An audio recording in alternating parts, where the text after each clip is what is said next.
Good evening, everyone. A very warm welcome to the 420R Winter Series here at caterhamracer.com. We are in for a barnstormer tonight. This is the fourth and final standard qualification race that we've got on tonight. All our drivers you can see out there on in qualifying, and a bumper grid once more. Where are we this week? Well, we are at Road Atlanta in America as we watch the field streaming through this spectacular series of corners called the S's down here. Single file, thread the needle stuff as they fly on down the hill. Chris Hutchinson, let's say, in the commentary box, taking you through all of the action today. And we are into the fourth and final standard qualification race. 3 more qualification spots up for grabs into the grand final that we're going to be taking place on the 13th of December for just a couple of weekends away, or a couple of weeks away now. And isn't that frightening? It means Christmas is fast approaching. Who's going to take home the present of the Series 11 champion? Well, we're going to find out in just 2 short weeks. Got plenty of drivers out there tonight, some of which have already got their qualifying position. So we will see Paul Donkin's out again. He's already got his qualifying, as has Alex Ball, who's out there, Chris Gillicorn, and James Fowler, who we saw last time out. So let's just quickly recap the season as we've seen it. So we were a few weeks back now. Estoril was our opening round, and it was Paul Donkin, Anthony Cook, and Alistair Gregg who took the first 3 opening qualifying spots. Then we went over to Hidden Valley, and it was Alex Ball, Ryan Hooker, and Chris Gillicorn who took the qualification spots there. And now, last week we were at Road America. What a race that was. If you haven't watched it yet, go check it out on YouTube. And at Road America it was Tom Willis, Will Rayson, and James Fowler who took qualification spots. And now we are at Road Atlanta, as you can see, our fourth final. We have one more after tonight. There's one more opportunity for the drivers to take qualifying spots in what we call the last chance qualifier. 6 more final spots up for grabs next week, and the next week's race is only open to those drivers who haven't yet qualified. So who's looking tonight maybe to see whether they can get a qualifying position? Well, certainly the 2 people we can see on our screen here, David Rowe in the DPR Motorsport, and here Paul Funnyhoff.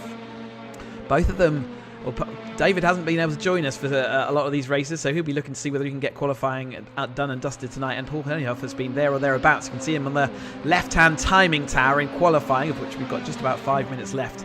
He's currently in that 3rd spot, and currently in the first person who hasn't yet qualified on there. So Paul Donkin, Alex Ball, and Chris Gillicorn all have already got their qualifying spot.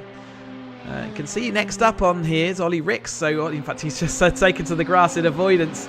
See him in this blue and the lime green number 95 car. He'll be seeing whether he can do it. And at the moment, he's in 5th place coming into the tail end of this qualifying session. So he's in a good position, as is Will Rayson. Will Rayson has already qualified. So the next person here is going to be Gary Preble. We've seen him there or thereabouts, haven't we?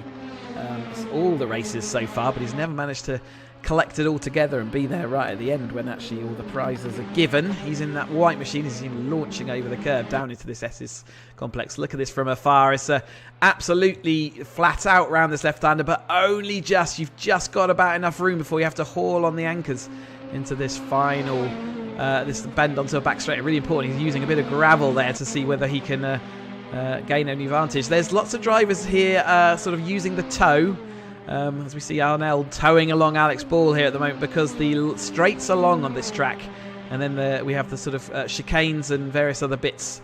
We see a couple of cars getting a bit of trouble with the connection there, but yeah, so a little bit tricky to sort of, you've got to get the toe to get your time, but equally you don't want to catch up too much, because you're going to be struggling with loss of time in the corners if you're stuck behind someone. So we watch a bit of a traffic jam here down that long back straight. It really is long. They get up into 6th gear just about now as they go down this crest before hauling on the anchors into this this chicane. I tell you what, why don't we try and go on board? This could be asking for trouble. David Rowe's quite deep in the field at the moment, but let's go on board then for a flying lap of this Road Atlanta. You can see in the bottom right hand corner the kind of track map, a bit like a sort of elephant, isn't it? Like I can say, a little trunk. But turn 1, down a couple of gears, but fling it in as hard as you can.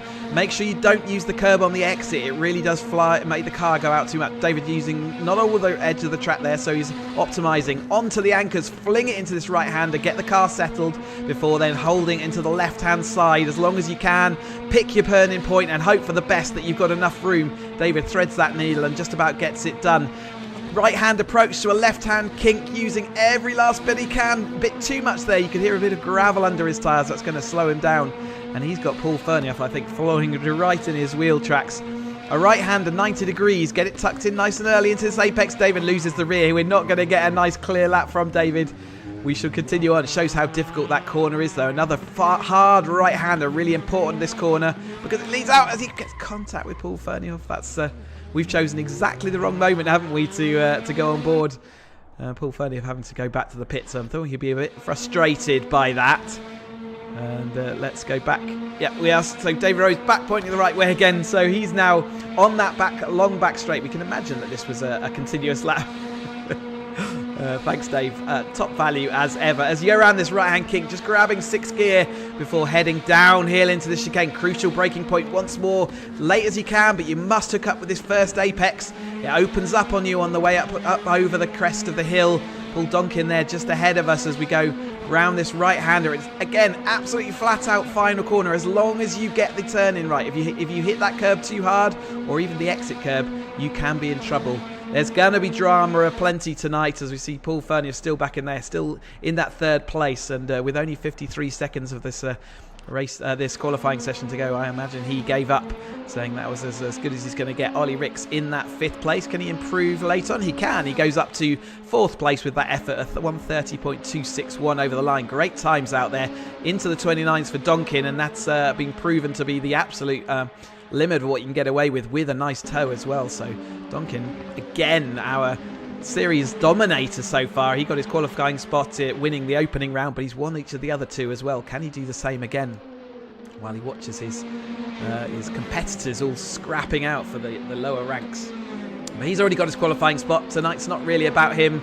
It's about who can take those final 3 spots. Who's going to manage to take home a qualifying spot for a couple of weeks away, take the pressure off and not have to take part in next week's final last chance saloon qualifier race. See, there's still plenty of drivers out there. If they went across the line before the checkered flag it's just been shown, so if they went across the line, they can complete that lap. As we watch Gary Preble, see whether he can do anything. He certainly had sort of an eventful start to this. He's down in 8th place, not quite where he wants to be, but don't forget, because of all the people with their qualifying spots, it's not necessarily going to be too far away from earning one of those.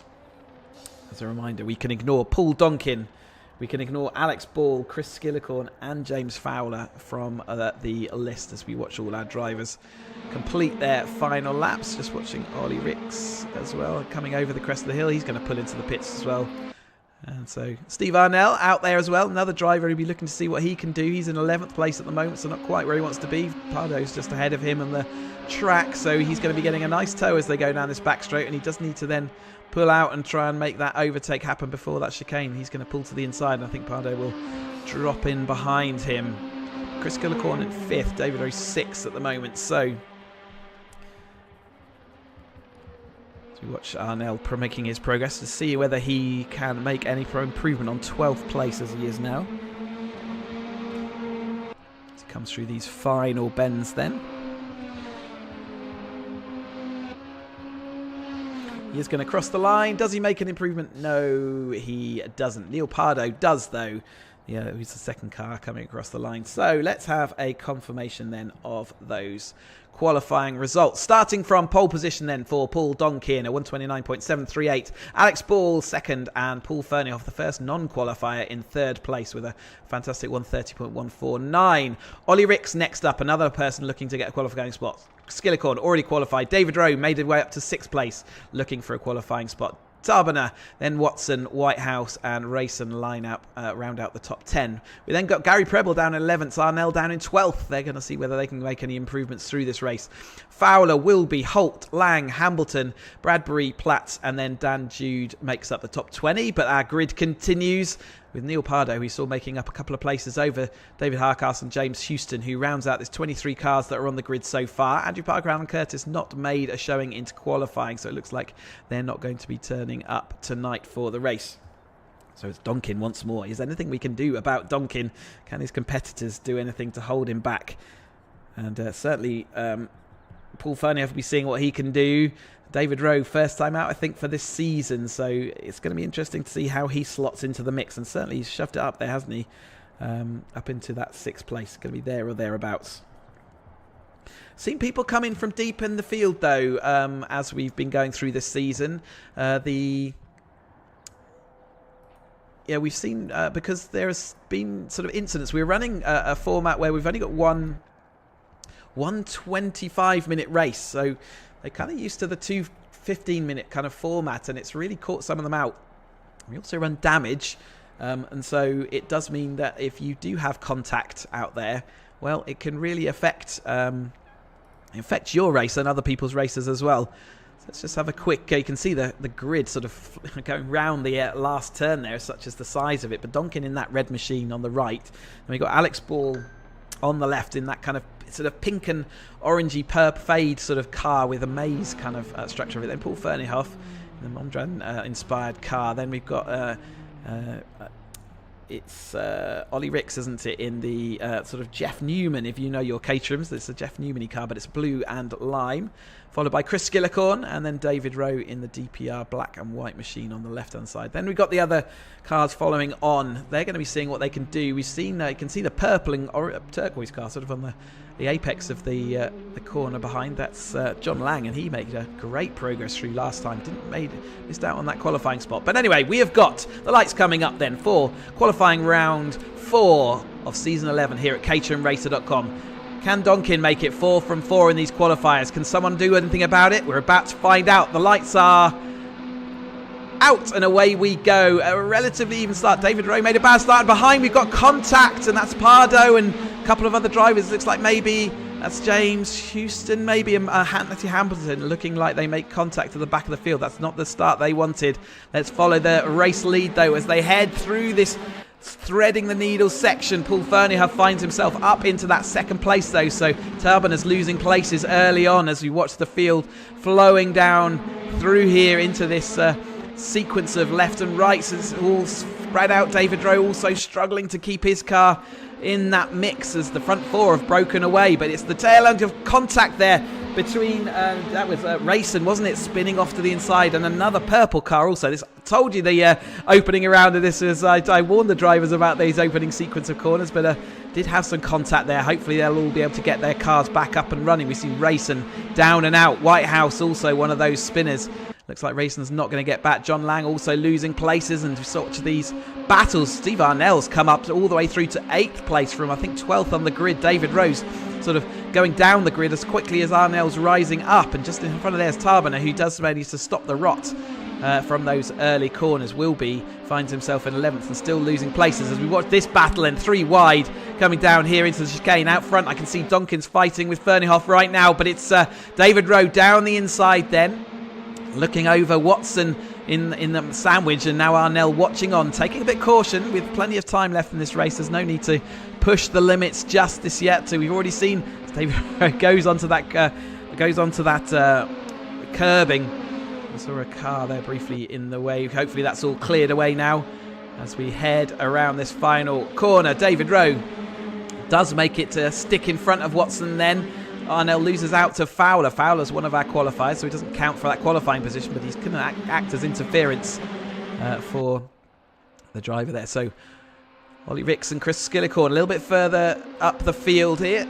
Excuse me. So for the that 3rd place at the moment, Ollie Ricks, Skillicorn's already got his qualifying position, so Ricks finds himself in a qualifying position with Ferniehoff just ahead of him. Ferniehoff is tucked into the toe of Donkin. I imagine he's going to be very, very happy to keep hold of that for as long as he can, because that will help him draw away from the rest of this field.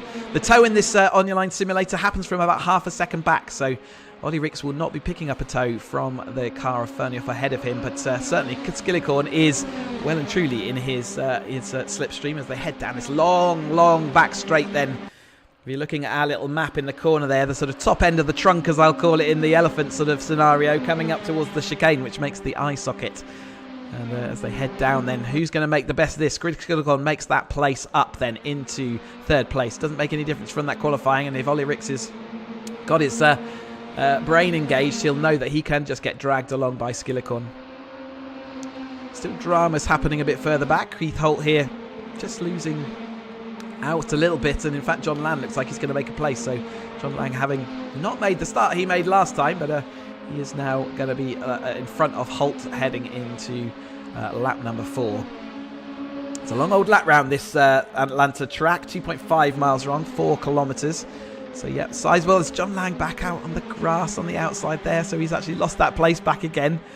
So we watch the going off, but Ferneyhoff is still very much in the wheel tracks of Donkin out front there in his number 24 car. Can he make that qualifying spot stick? He's been putting in the hours in the practice to make sure he's nice and consistent around this track, and he's finding all the speed he needs, isn't he? This is the longest that Donkin's had anyone for company in these races, and it looks like Chris Gillicorn's not too far off, wanting to join in with the party as well, and he's dragging Ricks with him.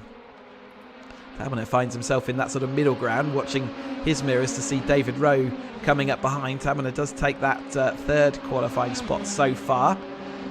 So he's going to have to keep an eye on the cars ahead of him. Ricks, I can see, is just getting back in front of Skillicorn as they head down this long drafting straight again. And it's Watson, Rowe, Fowler, Arnell, Wilby, Jude and Preble making up our top 12. You're watching John Lang a little bit before he finds himself in that 13th. Too wide behind this Taberner car, with Watson coming back through, making himself the sandwich once more. But he's got Fowler now for company rather than Arnell. David Rowe in that DPR car, the red of Watson, heading through this final corner. You can see how critical it is to get that line absolutely right. It is a flat out corner, but if you get that line slightly wrong, you will end up on the grass, and if it's hit at the wrong angle, it can spit you into that concrete of the pit wall, which is never a good thing. One of the trickiest sections then, let's watch Watson head through this lively monsters the curb, and actually took far too much. It really killed the speed of that car, didn't it? And that let Fowler zip on past. Arnell's now looking to see whether he can come and join the party and overtake Watson. Arnell now into that 9th place. Watson drifting back very slightly as they maximises the use of the curb heading onto this lower trunk straight. Good battles behind Alex Ball. We saw him having issues early on, didn't we? So what did happen to him? He dropped all the way back down into 16th. Kind of missed what happened to that. Maybe he was in some contact with the driver and needed to wait for them. It's one of our penalty systems we run here at caterhamracer.com. If there's any contact out there, then you must wait for the car that you contacted. It's to discourage any of that deliberate contact and make it more realistic to real life, where you would be penalised. And we have stewards as well who will review issues after the race if necessary to figure out if any subsequent penalties need to happen.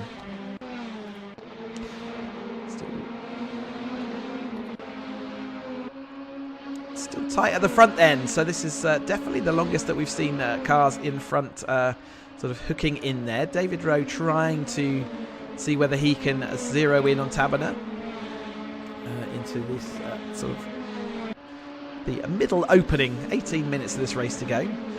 But there's still plenty of action in the books to figure out what's going to happen. Can Chris Gillicorn maintain his forward momentum? He's been there or thereabouts. He's already got his qualifying spot, so less crucial for him this time through, but he still will like to finish the race and finish it well. And he's definitely had some spins and been involved in a lot of action. Last time out was certainly action aplenty. Again, if you didn't watch last week's race, then do dig out our caterhamracer.com YouTube channel as Chris Gillicorn gets that car fully out of alignment, full opposite lock to catch that one, but he does manage to catch it. Ollie Ricks looking to see whether he can make anything of that. Keeping an eye a little bit further back, we've got Dan Jude. A side race coming out there onto the grass again. So he's overtaken. It's going to be Wilby that he just passed in the brown car, and just behind them that's Gary Preble. So he's not making progress up at this stage. Neither is John Lang. Neither of them making that progress that sometimes we see from them heading into this into these qualifying races. Both of them needing qualifying spots and might need to use that last chance saloon next week. So whereas in a normal race evening, anyone can enter these qualifying races, anyone who's a member of our service and has passed their online virtual VARDs, as we call it, our driver's license that you must pass before you're allowed to race on our official evenings. So we watch them side by side. If 3 places on offer for the drivers here, but if you have qualified, then you don't count for those qualifying spots. Next week we have the Last Chance Saloon, where only drivers who have not yet got their qualifying spots may enter, and there are 6 grand final places on offer. That will make up our 18-car grid, and it will only be the drivers of the grand final able to enter into that race that we're going to be taking in the Kazan Ring on the 13th of December. Still plenty of action. The out front, it's sort of spread itself out and calmed itself down.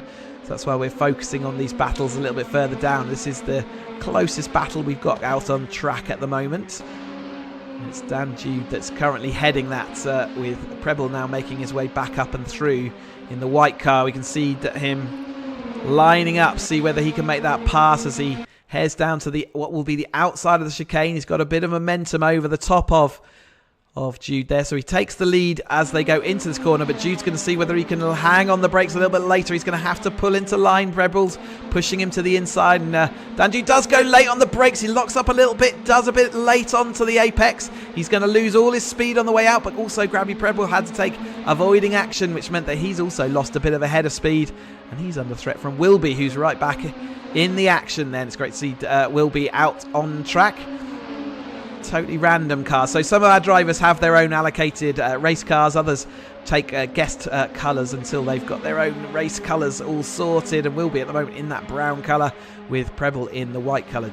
We've got John Lang seeing if he can make any positions up into this tricky section. Thread the needle. Take all as we can of that curb, but don't let it upset the car. Make sure you're flat out through this left-hander, but that does involve getting that turn in exactly right. Preble a little bit early there, using a bit more of the curb. Doesn't mean that he does block off any progress that John Lang can make. John Lang's going to see whether he can launch around the outside using all that curb, and didn't quite make it happen that time through. Ollie Ricks just keeping an eye as we watch Preble up the inside of John Lang. It's closing up a little bit for 3rd and 4th, so we'll keep an eye out on that. As it got more sort of issues there, we've got cars sideways. John Lang gets caught up with I think that is just caught up as they end through the exit, and it looks like that's going to be, is that Racing coming back through after what was a difficult start for him. Preble, though, out in front does still lead that. It was Dan Jude, Keith Holt, John Lang all getting together out on track as they went through that little final corner onto the back straight. It's such a critical corner. You must carry as much speed as you can, because obviously you've got all this long straight, more contact. That time it looks like it's not an appreciation that there was a car still up the inside. So that battle is really starting to heat up and a little bit messy as they all try and figure out how they're going to try and get back to these qualifying positions. Here is that battle for 3rd place, the actual 3rd place podium, but don't forget that Ollie Ricks has firmly found himself in at the 2nd place qualifying spot. And David Rowe still trying to chase down Tarbani. He's not managed to make that gap disappear, so he's still got 1.6 seconds before he gets involved. And just behind him, Fowler's chasing him down, although Fowler's already got his qualifying spot, so wouldn't interfere too much on that front, other than his car might be in the way of where David Rowe wants to position his. So it is still all there. There's kind of little bit healthy gaps between these lead cars, but let's keep an eye on, see whether they develop any further. Let's go back to that and hold our breath that they've all calmed down a little bit, as we see Warren will be alongside Jude as they head into the right-hander. Looks like Dan Jude has made that position up as they head into that corner. We saw all the kind of scuffles last time through as someone just got the rear end, stepped out and lost all their momentum back onto the back straight. Alex Ball, one of our qualifiers, all the way down there in 15th. I wonder whether he's got damage. He's catching up now with these battles, and maybe look if he can get past Wilby on the inside. He's positioned himself on the inside. Wilby's not willing to get rid of that toe. He's using every single last a second of that toe to try and get speed, but Alex Ball, I think, is going to overtake them both late on the brakes. No lock up either there from the number 47. A little bit of a loss of momentum through the middle part of the corner, but I don't think Jude's got anything he can do about getting back past that. So Alex Ball, it's a 2-for-1 move. That wasn't it into the chicane that time, but Jude is going to see whether he can come back at him into turn 1. Certainly looks like he's going to get close. He's down the inside of turn 1. Alex Paul's late on those brakes. They're going to go side by side. You can't hit the curb on the outside of turn 1. It does really upset the car balance. Ryan Wilby puts his car on the inside. There's more wheel-to-wheel contact. Round into this tricky complex. Ryan Wilby have to slam on the brakes to make avoiding action. Dan Jude did hold his position then. So Ryan Wilby was trying to use all the momentum he had, but he didn't really have anywhere for it to use it. And more wheel-to-wheel contact as these cars absolutely duke it out through this tricky track. It's really proving to be the undoing of quite a lot of drivers, isn't it, tonight? So yeah, Will Rayson finds himself down here in 17th. You can see him in that yellow car, so not where he expects to be. Also another qualifier, so he's racing at the moment with Neil Pardo, seeing whether he can get past Neil now into this straight. He's got to look down the inside, and Pardo's late on the brakes, though, denies that move. Rayson will have another sort of watch him through this right-hander. Pardo out wide onto the grass. The pressure told. That's going to lose him momentum. So that is Will Rayson moving back up through the field. Little bit of movement again. I can see through the pack. Grabby Preble taking over from John Lang. So there is the latest ding-dong. The millimetres between these drivers as they head out across to another lap. So they're starting their lap at 11 now. A little bit of nose-to-tail contact, both on the grass as they head into turn 1. It's absolutely daunting fast. Right-hander, then up the hill, pick your left-hand turn in. And then where do you brake for the right-hander? You want to brake as late as you can, but you don't want to upset your car too much. Let it land, let it settle before taking it to this left. And you must position it left because you need every single last inch of road to make sure you can down the hill, make that right-hander. There's still more nose-to-tail contact as they're heading out there. These two drivers absolutely known to be hard-nosed and wide-elbowed. Gary Preble now defending that inside line into this corner, and knows that there's no way around the outside of that corner, and John Lang is going to watch him through this final bend and try and keep within his wheel tracks to get that toe out into the straight, which he looks like he's done. They're going to be watching their rear view mirrors for Holt, who's trying to make his way up as well. Paul Ferniehoff has been broken by Donkin finally. Donkin has left him in about a 3-second deficit now, so Paul Ferniehoff held on as long as he could, and it certainly helped him out this far into the race. But Chris Gillicorn is there or thereabouts, another sort of 2 seconds back from Paul Ferniehoff. Again, Ferniehoff's looking for that qualifying position. So we watched Donkin. We haven't done too much watching of Donkin this season because he's been so dominant, and it looks like that sometimes he doesn't have a kibosh of the commentator and manages to concentrate for the next 9 minutes of this race. He's got another one in the bag. David Rowe also thereabouts, still looking at Tarbonnet. So Tarbonnet is absolutely, whilst the action is not close necessarily between these two drivers, you know that each of them is trying to work out, how do I maximise every single last corner there, not giving any inch of this track. They paid their track fee, and they're absolutely going to use every single last millimetre that's available to them. And Watson behind is a fading threat, isn't he? So he was always in the middle of those battles up until about 5 minutes ago, but now looks like he's settled into that 7th place. So it's Ferniehoff, Ricks and Rowe who would be taking qualifying positions so far. So Watson is just outside that qualifying belt, and he'll be seeing whether he can true anything about David Rowe, seeing him disappear up the road. Rowe's getting closer this time through. Remember, he's looking to get within half a second. He's within a second. And as soon as he gets within half a second, that toe will kick in and he'll get an extra boost of speed to try and catch up in that number 6 DPR Motorsport car. Paul Donkin setting another fast lap at 29.926. So dipping into that under 30 seconds without a toe. That's an incredibly consistent and rapid lap. So again, showing his outright pace on track. Alex Ball continues his progress up, just dispatched with Keith Holt. So he's now up into 12th place. So whatever his issue was earlier, his car is still rapid out there. He's going to be looking in a couple of weeks. He's already qualified, so he won't be this next week, but he'll in a couple of weeks' time got grand final. See what he can do. Quite new onto our service, and very welcome addition he makes to our field.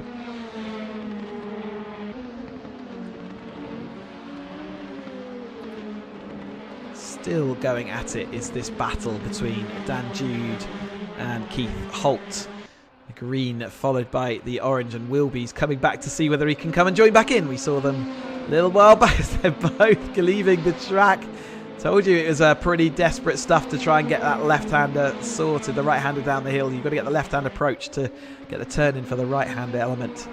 And it's Dan Jude who currently heads Holt. Ryan will be seeing if he can do anything about them. You can see the gaps now sort of spreading out to be relatively consistent, a second to 2 seconds, other than the battles we're looking at. There's a little bit further ahead, Gary Preble and John Lang still going absolutely nose to tail at it. That hasn't let up one little bit as they go side by side down this long straight. See that battle we were just watching slightly in the background there as they weave themselves down. Gary Preble saying you will not go down the inside into this chicane. Absolutely not. He has to take a really compromised left-hander element. That's going to give Lang a bit of momentum up this hill, but it's hard to use that momentum. He's going to tap to the inside. He is going to go up the inside. Gary Preble using a bit of the curb, all of the grass, and then a bit of the side track. Still manages to hold on, keeps his foot in, carries the momentum round the outside. Alex Ball catching up with them rapidly, but that would have been an exciting thing to watch from Alex Ball's car. And a little bit further back, still fight between Holt, now looking to see if he can defend from Wilby, taking a really tight line into one. Both going to touch that curb on the outside. That's going to spin them both out. As soon as you touch that curb, it is trouble. And unfortunately, that little defensive manoeuvre up the inside there meant that curb is cost them. Here's that battle developing between Tarbon and Rowe. Rowe we saw having those issues in qualifying, but he did start in that, I think it was about 6th or 7th in qualifying. So he's definitely made up a couple of places, or at least one. Seeing whether he can make up one more. That is a qualifying position just ahead of him on track. It's crucial for if you don't want to wait till the last possible event. I've got a bit of contest, a purple car, so I think there might be a back marker coming into play. It's either Adam Whitehouse or James Houston.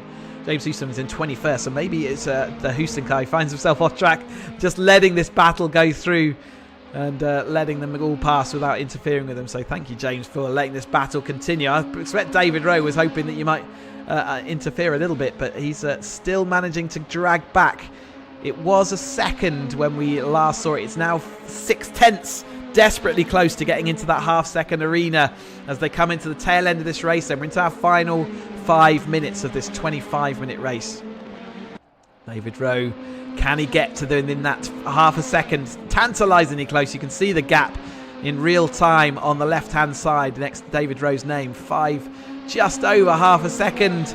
I think he's going to be picking that toe up as he heads into the back straight this time. So best chance for David Rowe out there at the moment. Let's jump on board with these cars and see whether we can watch that toe kick in.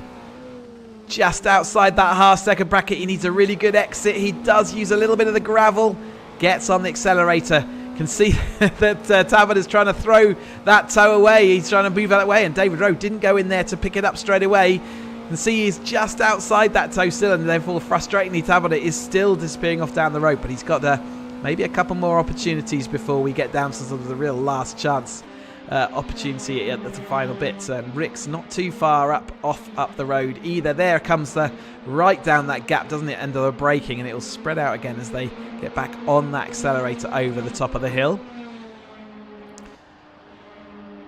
Fernie Huff still managing to defend away from Chris Skillicorn. Skillicorn qualified, so not going to interfere with if it does catch up. I'm sure Fernie Huff will just let him go, but right now the 24 car has got the best of him. We've seen just a little bit of an error there as he had to wait for the car just to settle down. He caught a bit too much curb and then didn't make up that apex. Remember, we're coming into the tail end now of a 25-minute race. These drivers are going to be tired. There's a bit of physicality, but also with all these direct drive wheels that they're all using nowadays, it's hard on the arms, but equally there's a mental fatigue that comes from what is heading into onto their 16th time around this fast, complicated, difficult and technical track.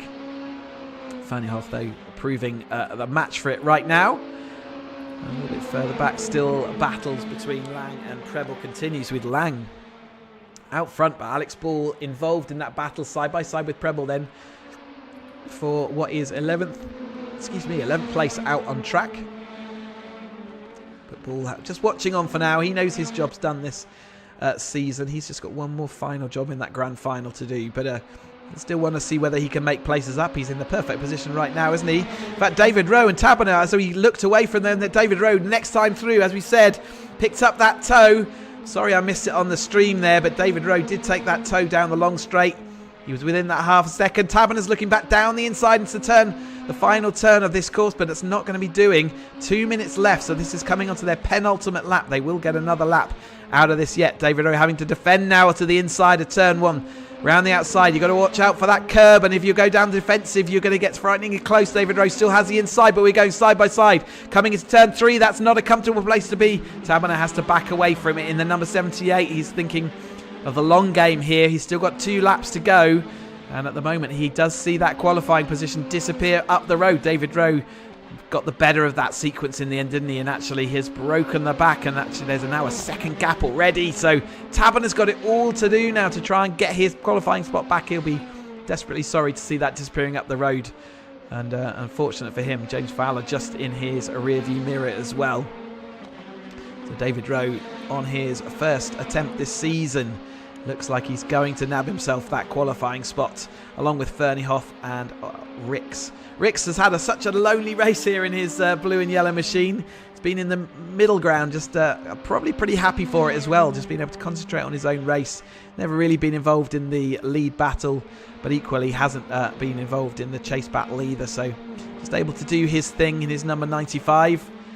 And he'll be glad. He has a couple of computer issues just before we join tonight, so he'll be glad that that's all sorted out. Only 44 seconds of this race to go then. So this will be Paul Donkin starting his final race, lap of this race in his red Machinery Donkin Group sponsored car. Another dominant performance by him. Broke the back of Paul, now moved out to 4.4 seconds. But Paul Ferniehoff has had a great evening so far. Just one more lap. One more 2.5 miles, so really only about 2 miles left of this circuit for Paul to try and nab that qualifying position. All going well so far.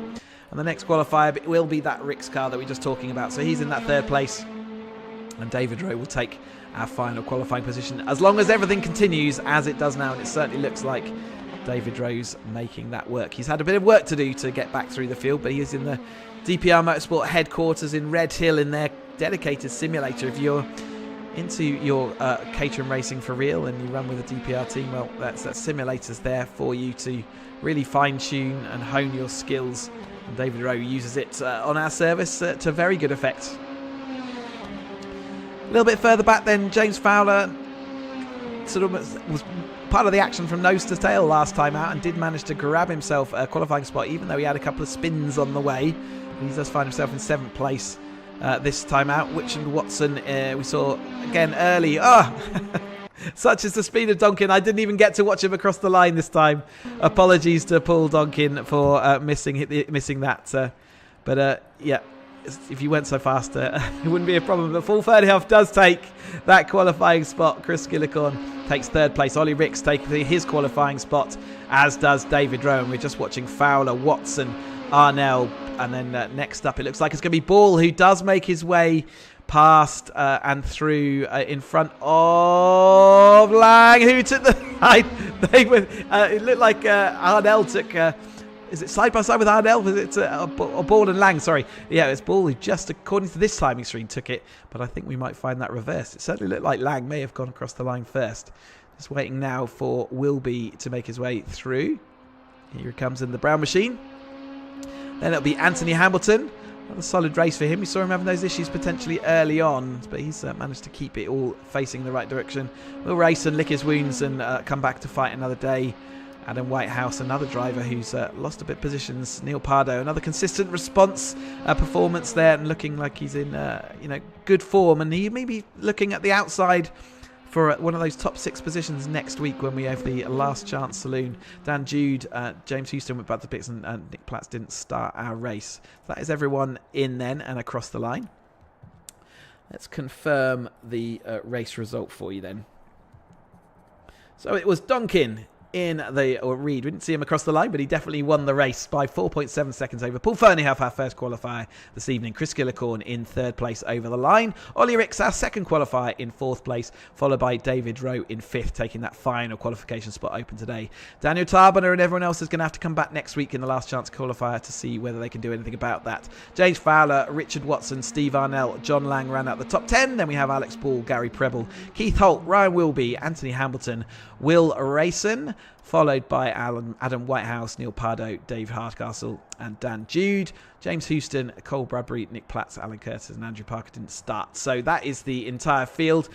Great action. Lots of, I would say, sort of finicky action as well. There was definitely contact out there, wasn't there?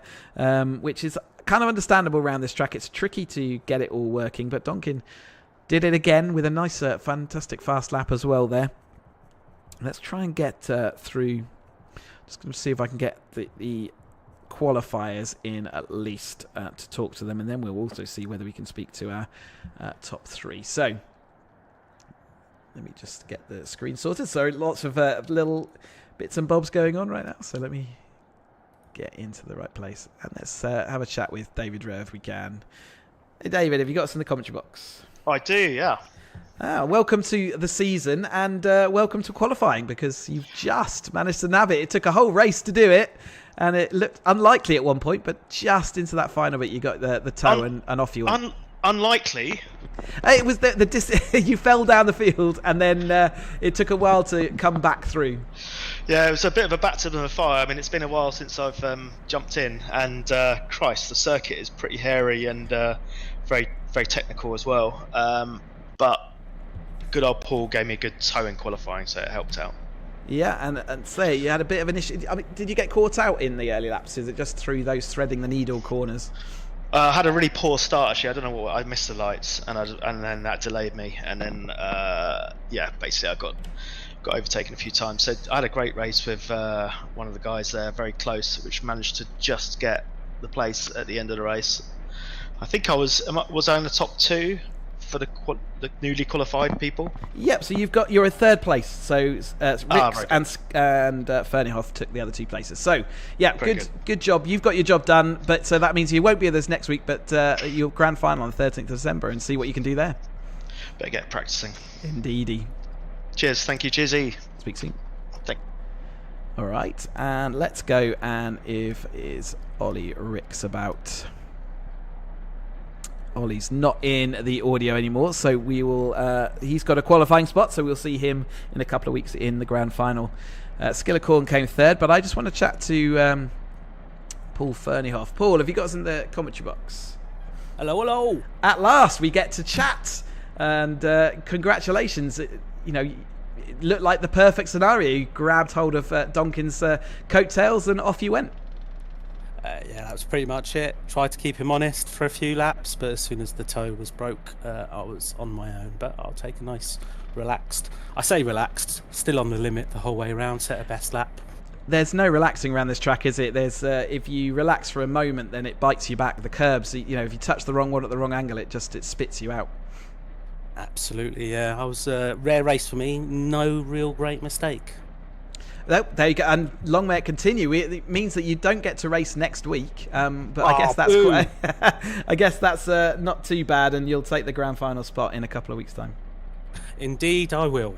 All right, good to see you out there, and well done. And we'll speak to you in a couple of weeks' time. Cheers, Chris. Thanks a lot. All righty, and let's have a word with our winner. Paul, you got me in the commentary box. Hi, you all right? Yes, another win. So Paul clung on for a little bit, but you managed to break him in the end. Yeah, I mean, had a good start. It was quite enjoyable actually racing Paul. But obviously the toe on the sim is not as it is in real life. So I saw the gap 0.4 and I thought, right, we can pull away now, and I did, and I really enjoyed it. Yeah, so we've been watching our fellow racers all out in Barbados having a nice Caribbean Cup, but in here in Blighty, you're still in winning ways on the simulator. Yeah, much cooler climates here. I mean, Barbados looked like fun, but I'm not a fan of flying, so it wasn't for me. It was never on the card, so I'll stick with the sim. Very much enjoying this, as you know, Chris. Yeah, so it's good stuff. 4 from 4. We won't get to see you next week, so you won't get to win everything this season. But we will see you in a couple of weeks' time, and so it's probably time to get practicing the Kazan ring. Yeah, typically I think out of all the calendar that you've put on, the tracks are mega, but that is one that I've done very little at, and what I have done, I've really struggled. So I think I'll have to start practicing quite early. But yeah, fingers crossed, the final should be good, so I look forward to it. Indeedy. It's great to have you here, and we will speak to you soon. Thanks again, Chris. Speak to you soon. Thank you. All right, I'm going to call it at that point then. Say that next up is the last chance qualifier. That's at Portimao. What a fantastic track on the 6th of December. So if you've enjoyed the action that we've been having tonight, well, we do it all again next week at Portimao. That's only for drivers who haven't qualified, and we'll have 6 grand final spots up for grabs. We look forward to bringing you all the action next week. Make sure you subscribe, like our video if you've enjoyed the action tonight. It really helps get the videos out there. And make sure you do dip into the past racing from this season if you haven't already. It's been spectacular all the way. Look forward to bringing you more action next time out here at caterhamracer.com. Speak soon.